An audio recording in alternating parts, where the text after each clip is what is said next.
hundreds of students at dozens of Valley schools walking out of class today in protest of ICE. And these walkouts have been happening all week across the country, several different pockets, and new tonight, we are hearing from parents, some of whom support these walkouts and others who don't like them. And they worry that their kids are being pressured into taking part. Fox 10's Megan Spector joins us live now with more on this. Megan. Yeah, well, if you've driven around the valley the past week, you might have seen these crowds of students protesting. Tonight, we're shifting the conversation from students to adults, hearing from parents about these walkouts.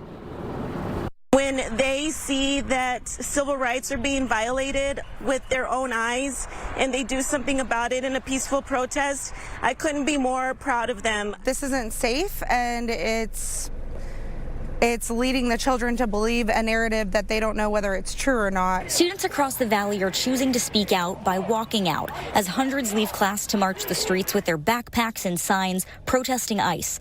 Some parents encouraging their kids' participation. I think it's amazing.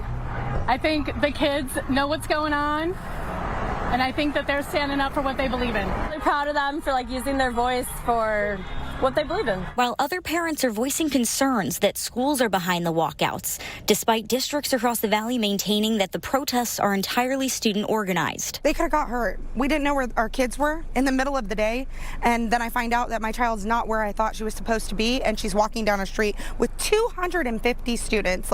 Somebody could have been trampled over, somebody could have had a weapon, and it's political.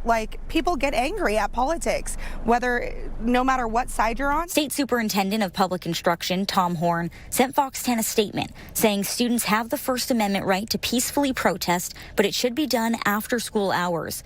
He adds that teachers and other school personnel should not be a part of a protest during class time.